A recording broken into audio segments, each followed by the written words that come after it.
Ma'am बैठिए। बड़ा मुश्किल है। चीफ गेस्ट आ गए अन्नू कपूर जी? बहुत खिंचाई कर रहे नहीं आए?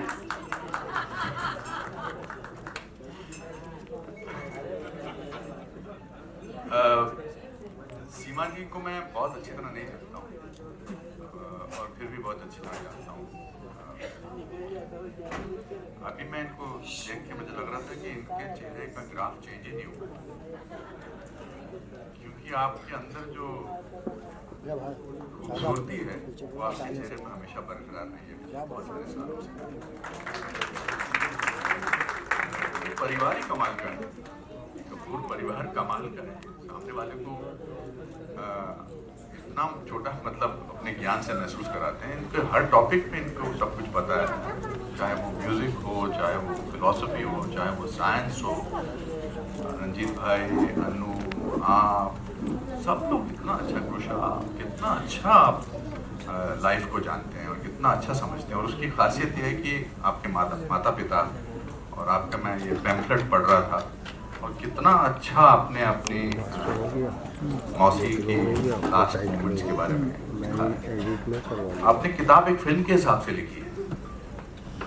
इंसान किताब पढ़ेगा लेकिन उनको एक फिल्म नजर आएगी, और ये खूबसूरती बहुत कम लोगों में होती है, बहुत कम राइटर्स में होती है, बहुत कम इंसानों में होती है। कि जो आप महसूस करती हैं उसको इतनी अच्छे तरीके से तभी लिख सकती हैं क्योंकि आपके अंदर एक सच है, और सच को सच बनाने के लिए दो लोगों की जरूरत होती है, एक जो सच बोल सके, जो सच, दूसरा जो सच सुन सके।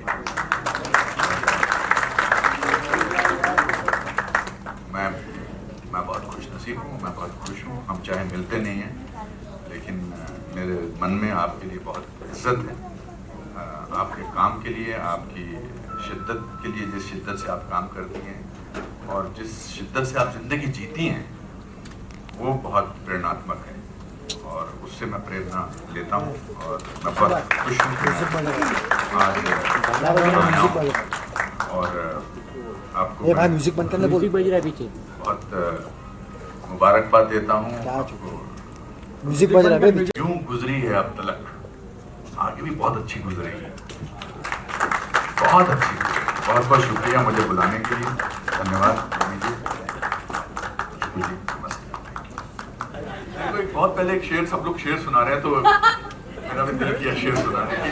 उधर वो घर से निकल पड़े हैं, यहाँ मेरा दम निकल रहा है, कहाँ दगा दे रही है किस्मत, वो आ रहे हैं मैं जा रहा हूँ। क्या बात आपने। नमस्कार, बहुत नर्वस हो रही हूँ सचमुच। आप सबका शुक्रिया, आप यहाँ आए, मुझे सुना। अनुपम भाई ने इतनी ज़्यादा बड़ी बड़ी बातें बोल दी हैं मेरे बारे में कि मुझे आत्मकथा लिखने के बाद आत्म आलोचना के लिए बैठना पड़ेगा कि सचमुच मैं उन शब्दों के काबिल हूँ या नहीं। और यहाँ सब लोग बहुत ख़ास हैं। अनुपम भाई आए, परेश भाई आए, अनु भाई हैं, रघुवीर भाई हैं, जसपिंदर हैं, 1000 किलोमीटर से ईश्वर अंकल आए हैं, शकीला भाभी आई हैं, कॉमरेड आए हैं हमारे, नितिन भाई आए हैं। आप सबका बहुत बहुत शुक्रिया। दिव्या, सब लोगों का वो टाइम निकाल के आई हैं, उनका कोई और कार्यक्रम था। मेरी गला बहुत ख़राब है 2 दिन से, डॉक्टर बोरा आए, आप उनसे कंफर्म कर लीजिए। ज़्यादा नर्वस होने की वजह से नहीं कर रही हूँ। कल उन्होंने मुझे दवाई दी है, बिल्कुल नहीं। तो ये मैं संक्षेप में कहूँगी क्योंकि कार्यक्रम थोड़ा लेट शुरू हुआ है। मैं सिर्फ इतना कहना चाहती हूँ कि मैं कोई कुछ ऐसी खास नहीं हूँ कि मैं अपनी आत्मकथा लिख सकूँ, लेकिन अरब में कहावत है कि ईश्वर जब इंसान को बनाता है तो उसके कान में कह देता है कि तुम खास हो। और मैं मानती हूँ कि हर व्यक्ति खास है, क्योंकि हर व्यक्ति के अंदर बुद्धत्व को प्राप्त करने की एक पापी से पापी आदमी के अंदर एक बुद्धत्व को प्राप्त करने की एक ईश्वर उसको एक खासियत दे देता है। तो मैंने भी सोचा कि मुझे ये आत्मकथा क्यों लिखनी चाहिए। क्योंकि जिंदगी को बहुत सारे लोगों ने अलग अलग ढंग से डिस्क्राइब किया है। जैसे फिराक कहते हैं, जिंदगी क्या है, इसे आज ए दोस्त सोच लें और उदास हो जाएं। वहीं फैज कहते हैं, जिंदगी एक मुफलिस की क़िबा है जिसमें हर घड़ी दर्द के पैबंद लगे जाते हैं। कबीर कहते हैं, नैहर वाह हमका न भावे। और शेक्सपियर कहते हैं, life is a tale told by an idiot full of noise and furies signifies nothing. तो कहने लगे बेटा गाते तो सुरीला हो, लेकिन तुम्हारा तलफ़ुज़ बड़ा खराब है। तो मैंने उनसे कहा कि जी तबले पे गाऊंगा तो ठीक हो जाएगा। और मुझे लगा कि तलफ़ुज़ तबले से कोई ताल्लुक होगा। बाबूजी मुस्कुराए और कहा कि बेटा तलफ़ुज़ का मतलब उच्चारण होता है। तो मैंने कहा वही। तो कहते क्या वही, अभी तो तुम तबला कह रहे थे। तो मैंने कहा बाबूजी किसी तरह भर्ती कर लीजिए, मैं अपना तलफ़ुज़ ठीक कर लूँगा। तो भाई साहब बाबूजी ने 2 रुपये 50 पैसे में बड़े खुश हुए। उन्होंने 2 रुपये 50 पैसे में मुझे रख लिया, तबले वाले आदमी को, और रखा। और उसके बाद फिर मैं बस, और यही बात बाबूजी हमेशा सबसे बताते रहते थे कि तो एलानिया टाइटल जो है यूं गुजर गई अब तक। तो लैला मजनू में जो डायलॉग जो था उसका क्या मतलब है, 70 किलोमीटर कहाँ खत्म हो जाते थे मुझे पता भी नहीं। और मैं जब उतरता था इतना ज्ञान मिलता, मैंने बहुत कुछ सीखा है ऐसी संगत करके। तो मुझे यही मेरी उम्मीद है कि मैं कभी आपका कुछ लिखा हुआ मैं कुछ परफॉर्म कर सकूं फिल्मों में। तो ये क्योंकि मैं तो उसी तरह से वो क्या कहते, यही मेरी अभिव्यक्ति रहेगी। Thank you very much and I wish you all the very best. बहुत सारी शुभकामनाएं। Thank you so much. नहीं सो क्षमा प्रार्थी हूँ, यहाँ बहुत बड़े बड़े लोग पहले से आके बैठे थे। इस सभागार में उपस्थित हर व्यक्ति मेरे और मेरे परिवार के लिए अति विशिष्ट है, वीवीआईपी है। अगर मैं व्यक्तिगत रूप से नाम लेने जाऊंगा तो जिन सब लोगों को मैं जानता हूं, पहचानता हूं, जिनके साथ व्यवहार किया है, उनके नाम लेके जिनको जानता नहीं हूं, जिनको पहचानता नहीं हूं, मुझे लगेगा थोड़ा गड़बड़ हो जाएगी। इसलिए भारतीय लोग बहुत जुगाड़ू होते हैं, इसलिए आदरणीय महानुभाव आप सबका वंदन करता हूँ, विनम्र करता हूँ।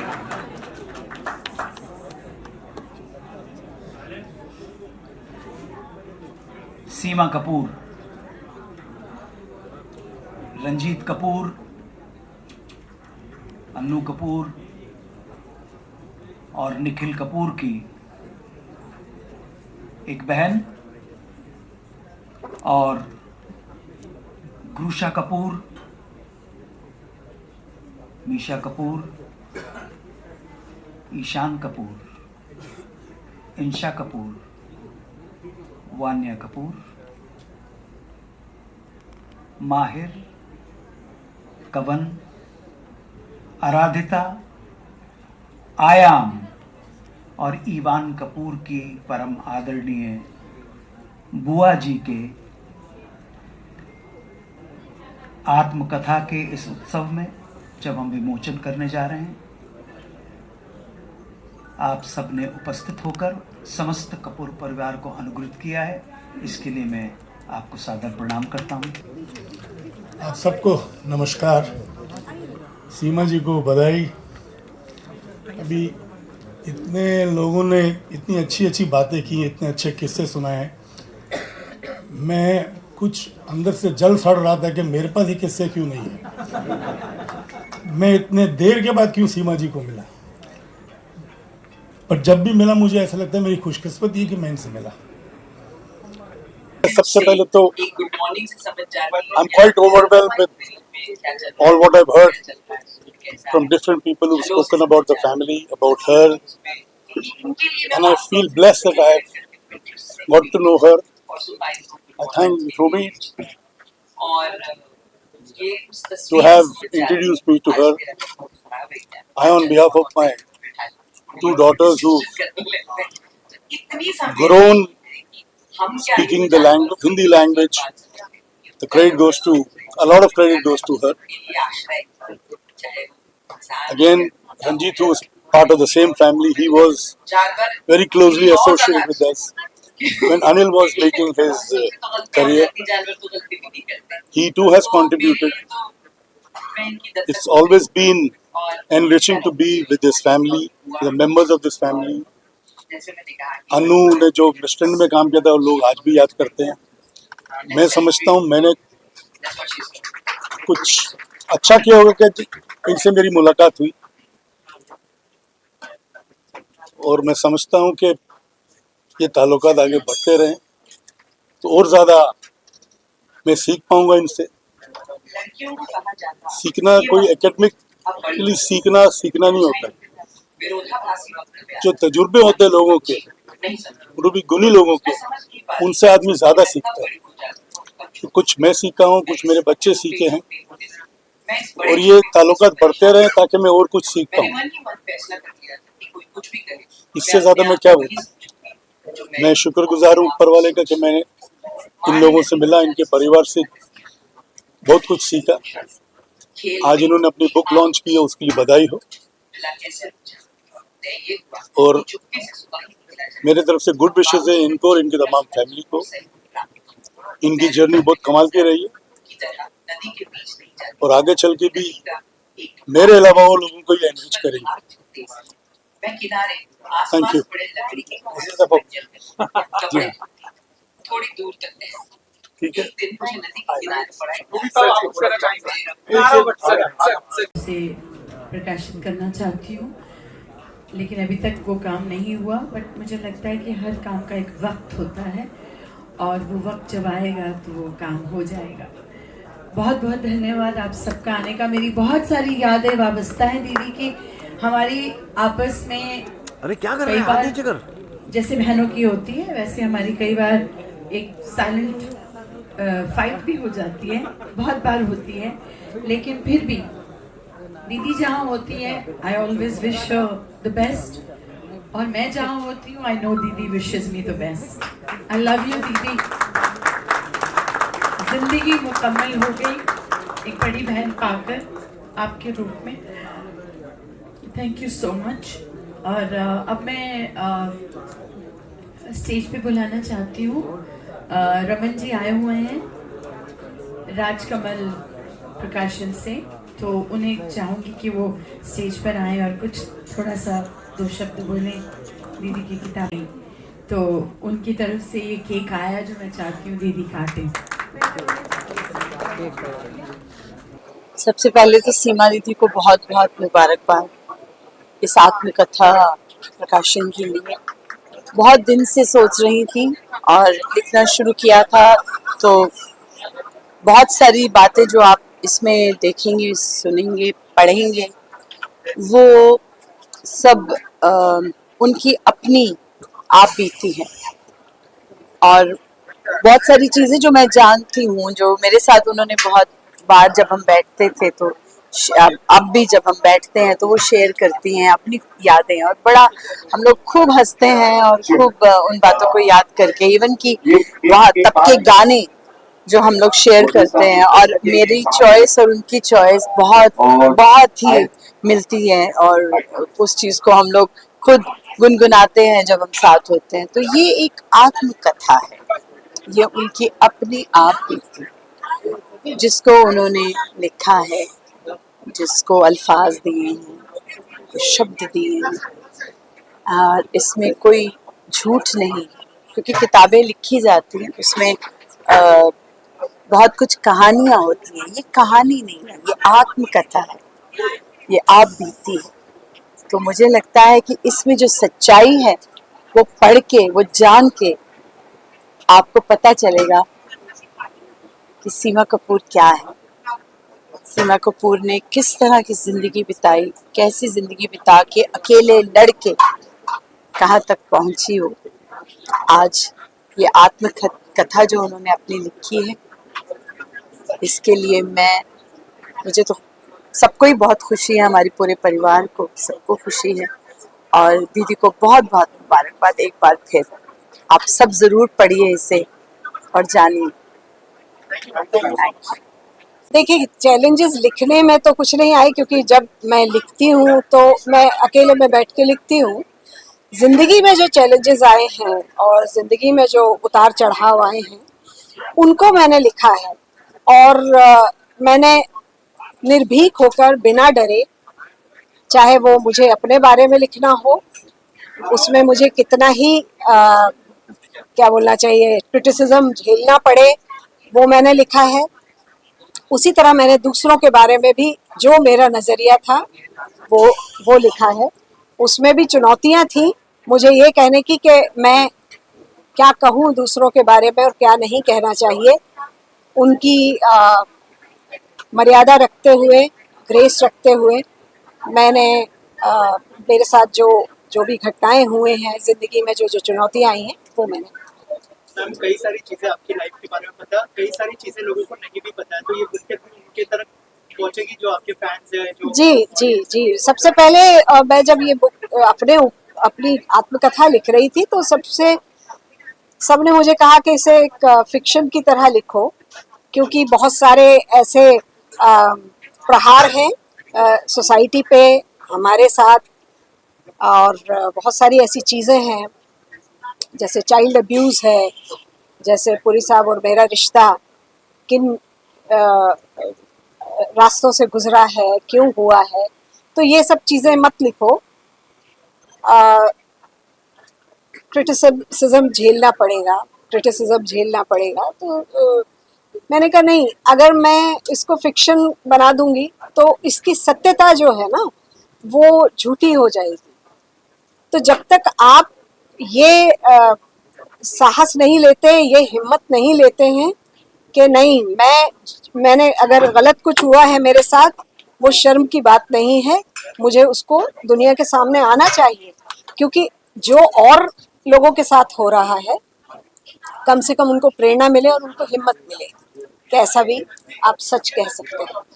बहुत सारी चीजें लोग जानना भी चाहते हैं, लेकिन आपको लगता है कि बुक के थ्रू जो है कई सारे जो फिल्म मेकर्स है उसके भी अप्रोच आएंगे, इसको बड़े पर्दे पर उतारा जाए, इस कहानी को, इस बारे में कुछ शेयर करें, तो क्या आप तैयार हैं इस कहानी को? वो बहुत बाद की बात है, मुझे नहीं लगता है कि पहले लोग पढ़ें तो सही, उसके बाद ये आगे की बात होगी। मैम, आज के दिन बात करें, काफी बड़ा दिन आज आपके लिए, आपके परिवार के लिए, काफी सारे लोग इमोशन आपको लिखने वाले, इसके अलावा अब देखिए, यहाँ तक की तो कहानी मैंने लिख दी है। अब मुझे नहीं मालूम है मेरी जिंदगी और कितनी बाकी है। 65 साल की तो हो गई हूँ मैं।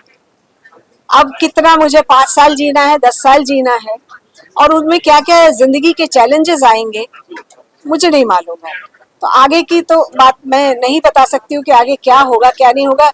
मैं ये चाहती हूँ जो हो गया है, गुजर गया है, उसी को आप लिख सकते हैं। भविष्य तो ईश्वर के अलावा और किसी को नहीं मालूम। मैसेज दे सकते हैं मैम आपको? एक मिनट देने के लिए आइए साथ में। क्या बात है, क्या बात है। हाँ जी, एक मिनट राकेश जी। इंडस्ट्री से इतने सारे लोग हैं, हम सर हमेशा से आपको सपोर्ट करते आए हैं, और आपके बायोग्राफी के दौरान इतने सारे लोग सपोर्ट करने आए, कितना लकी मानते हैं खुद को, और क्या कहना चाहेंगे? मैं बहुत लकी हूँ कि मैं ऐसे माता पिता की संतान हूँ जो जीते जागते साधु संत थे, जो कला क्षेत्र में जिन्होंने अपना सर्वस्व त्याग के कला की सेवा की, और उनको ये भी नहीं मालूम था कि वो कला की सेवा कर रहे हैं। कोई नाम नहीं हुआ उनका, लेकिन वो पूरी जिंदगी कला की सेवा करते रहे। हमारी सुबह होती थी, सुबह के राग के साथ जो माँ चाय बनाते हुए गुनगुनाती थी, और शाम होती थी शाम के राग के साथ जब माँ पूजा करती होती थी। तो ये एक मैं अपने आप को आज साहस के साथ, कॉन्फिडेंस के साथ जो बात कर पा रही हूँ, उन्हीं की देन है। और मैं बहुत खुशकिस्मत हूँ कि मेरे परिवार के सारे लोग अपने अपने क्षेत्र में उन्होंने काम किया है। और सबसे बड़ी बात जो मैं खुशकिस्मत हूँ कि इतनी चुनौतियों के बावजूद कोई भी क्रिमिनल नहीं बना हमारे घर में। भूख प्यास सब सह के भी हम में से कोई भी कभी किसी ने गलत काम नहीं किया है, और इसका मुझे बहुत गर्व और घमंड है, यूं कहना चाहिए। अच्छे होने का भी एक घमंड होता है, वो मुझे है। और मेरे परिवार के सारे सदस्य, कोई दुखों में इन्होंने कोई गलत काम नहीं किया, इसका मुझे गर्व है और घमंड है इस बात का। सर आपसे जानना चाहूंगा, जब मैम ने आपको बताया कि मैं पहली बार अपनी बायोग्राफी, क्योंकि लोगों ने मीडिया में बहुत सारे न्यूज़ेस पढ़ी है, लेकिन जो सही कहानी है वो बुक के थ्रू आने वाली है, तो आपका क्या रिएक्शन था? क्या आपने कुछ बातचीत की मैम के साथ? नहीं, इस तरह की कोई बात नहीं। देखिए, बहन के साथ क्या बात करनी है, उसकी ऑटोबायोग्राफी कैसी होगी और क्या होगी, इस सिलसिले में कोई बात नहीं है। हमारी बहन के लिए जो सपोर्ट है वो अनकंडीशनल। उसमें उसकी बायोग्राफी, उसके स्टारडम का, उसके बड़े प्रोड्यूसर होने का, उसके बड़े डायरेक्टर होने का, उसके बड़ी कलाकार होने का कोई मतलब नहीं है। वो हमारी बहन है, और एक भाई को अपनी बहन के लिए जो करना है वो उसका धर्म होता है, समझे आप? वो हमें अनकंडीशनल है। तो ये नहीं भैया। हाँ जी। रघुवीर सर, आप क्या कहना चाहेंगे? आपने जो है कुछ कहानियां जो कि बहुत नॉस्टैल्जिक भी महसूस किया होगा आपने, अगर कुछ शेयर करें कि क्या कहना चाहेंगे सर इस बुक के बारे में? क्या शुभकामनाएं होंगी आपके लिए? शुभकामनाएं तो है सारी, जो है तहे दिल से। मैं तो क्या कहूँ, मैं तो गुड्डो की सीमा बोल ही नहीं पाता, मैं आज तक नहीं बोल पाया मैं। और जब इसने बताया कि मैं आत्मकथा लिख रहा हूँ तो मैं घबरा गया एक्चुअली, क्या लिखेगी ये। और क्योंकि मैंने इसे हमेशा हंसते हुए देखा है, हम बड़ी मुफलिसी में जिए हैं हम लोग, और मुफलिसी के वाकई आज भी हम कभी बात करते हैं तो वो मुफलिसी के दिन सबसे खूबसूरत आज नजर आते हैं हमें। मिलते 2-2.5 रुपए ही थे, और ज्यादा कहने को 2-2.5 होते थे, मिलते 8 आने और 4 आने ही थे। उसी में हम मिल बांट के हम लोग खा लेते थे, रहते थे, और 24 घंटे हंसते रहते थे। हमें कभी जो तकलीफों का मजा हमने उस वक्त लिया, और ये गुड्डो, ये बहन मेरी, ये तो हंसाने में इसकी तो मास्टरी है। हम भूखे बैठ के और एक दूसरे की शक्ल देख के हंसने लग जाते थे, तो हम खाना पीना सब भूल जाते थे। तो ये जो रहा, तो जाहिर है ये जो इसने लिखा है, यूं गुजरी है अब तलक, वाह क्या गुजरी है। और इसने इतने खूबसूरत अल्फाजों में लिखा, मुझे तो बोलना भी नहीं आता। मेरे तो अल्फाज, मैं तो बिल्कुल देहाती आदमी हूँ, लेकिन जो थोड़ा बहुत बोलना सीखा है यही सोहबत में। क्यों कहीं कोई गलतियां करते, तलफ़ुज़ मेरा खराब होता तो यही ठीक करती रहती थी गुड्डो। एक तो इसका म्यूजिक का भी ऐसा कि बेसुरा होता तो ये सुर में ले आने का सारा कुछ तो ये भरा पड़ा हुआ था। तो यही से बस सीखते रहे, और मैं तो जल्दी से जल्दी पढ़ना चाहूंगा। सिखा के लाई हूँ कि इतनी तारीफ करो मेरी। लेकिन एक बात बता दूं मैं कि जब ये हम वहां मिले तो मैंने इसकी हिंदी की क्लास ली थी। एक मम्मी ने कहा था कि हिंदी और गणित की क्लास ली थी, तो हिंदी में। और अभी गणित में कमजोर थी। चिट्ठी सिलवाई नहीं थी, फड़वाई थी। वो तो ऐसे कई दिनों तक वो हमेशा नजरों में कफन ही लाल लाल ही दिखाई देता रहता, सोते जागते। जब पता लगा कि ये कहाँ से उठा के लाए हैं, बहुत डराने लगे थे। चलिए अनु सर, आप क्या कहना चाहेंगे सीमा जी के बारे में, और क्या कैसे बुक के बारे में? बुक तो पढ़ेंगे तब बोलेंगे। नहीं, बुक पढ़ने एक भाई के लिए, भाई के हृदय में अपनी बहन के लिए जो प्रेम होना चाहिए वो अनकंडीशनल होना चाहिए, सीधी सिंपल सी बात है।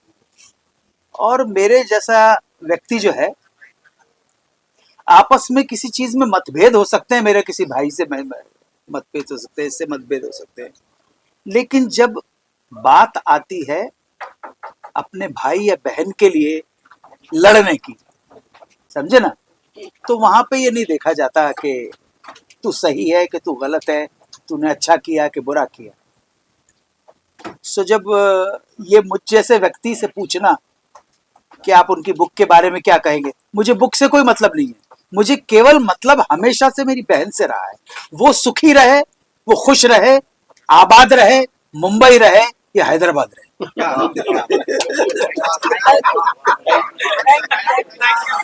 शुभकामनाएं देना चाहेंगे बुक के बारे में और क्या? देखिए, कपूर फैमिली, जैसा कि पूरा आपने आज का ये देखा होगा, हर एक लफ्ज अपने आप में एक सोना है, एक हीरा है।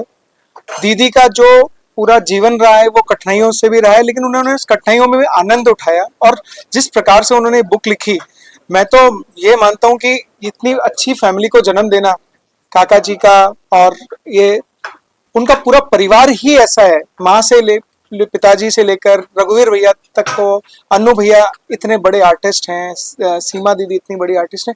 तो ये तो हमारे भारत के लिए, हमारे देश के धरोहर हैं ये सारा परिवार।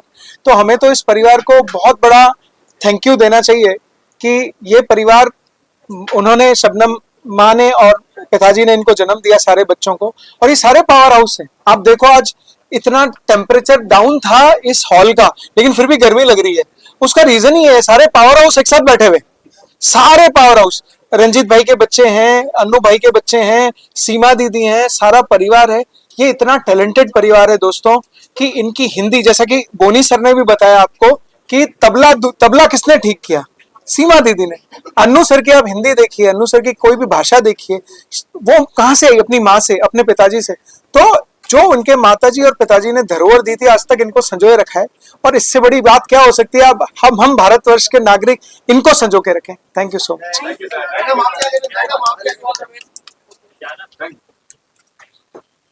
जो सीमा जी ने जो किताब लिखी है, अपनी आत्मकथा लिखना बहुत मुश्किल होता है। जो अपना मुश्किल वक्त जो गुजरा हुआ है वो एक किताब में लिख के, मतलब एक पेपर पे लिख के बयां करना बहुत मुश्किल होता है। और सीमा जी की तो क्या ही तारीफ करें, उन्होंने जो किताब लिखी है वो बहुत अच्छी है। उसका जो किताब का टाइटल है वही बहुत बढ़िया है, वही बहुत कुछ कहता है। यूं गुजरी अब तलक, वही बहुत बड़ी बात है। एड ऑन अब इतना करते हैं कि यूं गुजरी अब तलक, ये तो जैसा था ये तो ईश्वर की देती, लेकिन जो आगे गुजरेगी वो दोस्तों बड़ी मजेदार गुजरेगी।